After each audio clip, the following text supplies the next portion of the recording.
to use your Boston Scientific SCS charging system.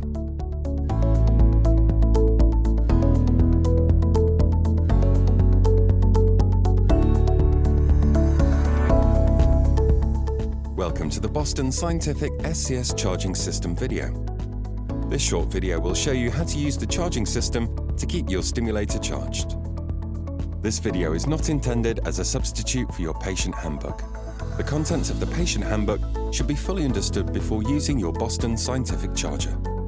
In this video, you will learn how to charge your charger, size and place your charging belt, use the charger to charge the stimulator, and set up your personal charging schedule. Charging your charger. If your Boston Scientific stimulator implanted in your buttock or abdomen is powered by a rechargeable stimulator battery, it can be recharged by the charging system that comes with it. The charging system consists of a power supply, a base station, and the charger. Electrical outlets may vary depending on your country.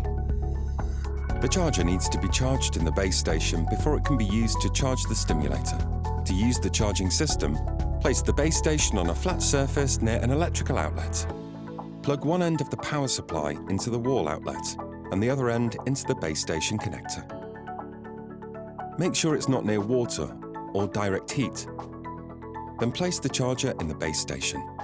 Keep the base station plugged in so that the charger is always fully charged and ready to charge the stimulator. It's designed for this kind of use, so you don't have to keep plugging and unplugging it whenever you need to charge the charger. The charger itself is equipped with an indicator light. When the light is green, the charger is fully charged and ready to charge your stimulator. When the light turns yellow, it means the charger is only partially charged. When this happens, the charger can still be used for charging, but make sure to charge it again after your charging session. The base station stops charging after 3 hours. If at this time the light on the charger is still yellow, lift the charger briefly and then put it back into the base station. The charger will then continue to charge. We recommend placing the charger permanently in the base station so that it's always fully charged. When you lift the charger off the base station, the indicator light always goes off. So be sure to check the light before removing the charger from the base station. Troubleshooting. If the charger's indicator light goes off whilst in the base station, or the light doesn't go on when the charger is placed in the base station, the problem may be a loose connection. Make sure that the charger is correctly seated in the base station and that the connections are tight. Sizing the charging belt. The charger belt is designed specifically for use with the Boston Scientific charger. It lets you charge your stimulator by putting the charger into the belt pouch and wearing it directly over your stimulator. To adjust the length of the charger belt, place it around your body and insert each strap through the belt loop. Then secure both ends by using the fasteners. If the charger belt is too small, a charger belt extension is available. When using the extension, simply insert one strap through the loop on the extension and fasten the strap onto the belt. This will extend the length of the belt, allowing it to fit comfortably. If the belt is too big, we also offer a smaller size belt. If you need to order a charger belt extension, a small size charger belt, or a replacement belt loop, please call your SCS clinic. Using the charger to charge the stimulator.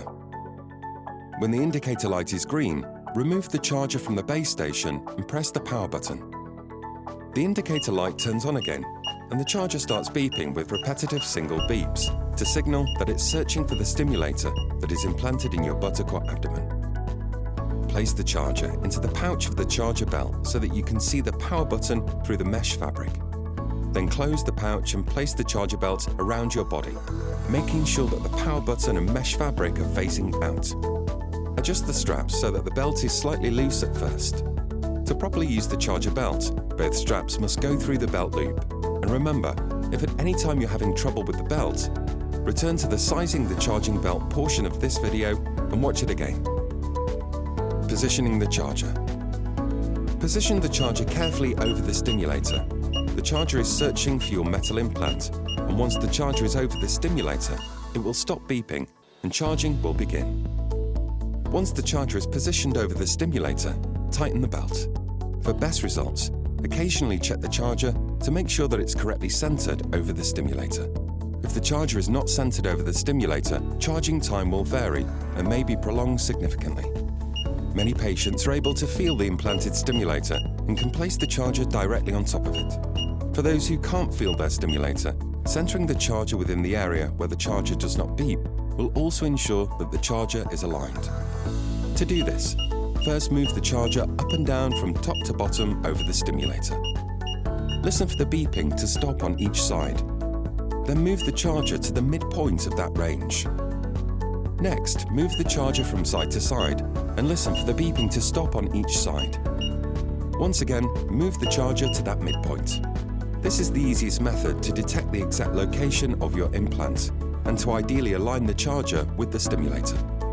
Remember to tighten the belt once the charger is positioned over the stimulator. For efficient charging, check the distance between your implanted stimulator and your charger isn't too close. If the distance is too close, it can lead to overheating of the stimulator.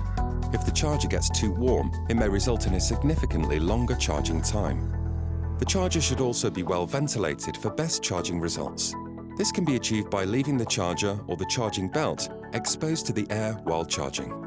Our suggested distance is the width of a finger between the surface of the implanted stimulator and the charger. Things to consider while charging. During the charging process, it may happen that you hear the single repetitive beep again. This sound signals that the charger and the stimulator lost their connection and charging is interrupted. Please readjust the charging belt and place the charger back into the ideal position. The charger should be well ventilated for achieving the best charging results. Do not cover the charger with a blanket or heavy clothing during charging, as this may cause overheating and may interrupt the charging. Do not charge your stimulator outside in the summer. Look for a cool and shady place to ensure optimal charging. Don't be concerned if the green light on the charger turns yellow during the charging process. This simply means that your charger's battery is not fully charged, but the stimulator's battery will continue to charge. Using the remote to check the stimulator's battery status. Please check the status of your stimulator battery regularly. When you connect your remote control to the stimulator, you immediately see the status of the stimulator battery on the main screen. It is recommended to charge the stimulator once a week, or when the battery status on the remote shows 2 bars instead of 3 green bars. This is a good balance between charging intervals and charging time. If you forget to charge and the stimulator battery is close to depletion, a battery low warning will appear on the remote control. If this happens, charge the stimulator as soon as possible. Charging complete. You will hear a repetitive double beep when charging is complete. Please charge until you hear the double beep to ensure a full charge. The double beep signal continues for 60 seconds and then stops. At this point, the indicator light on the charger also turns off. Remove the charging belt and put the charger back onto the base station. After every charging process, please also check on your remote control that the battery is fully charged. The remote control will not be able to communicate with the stimulator while charging. To check the battery status on your remote control, you have to turn the charger off. Beep meanings. The charger produces 2 distinct types of acoustic signals.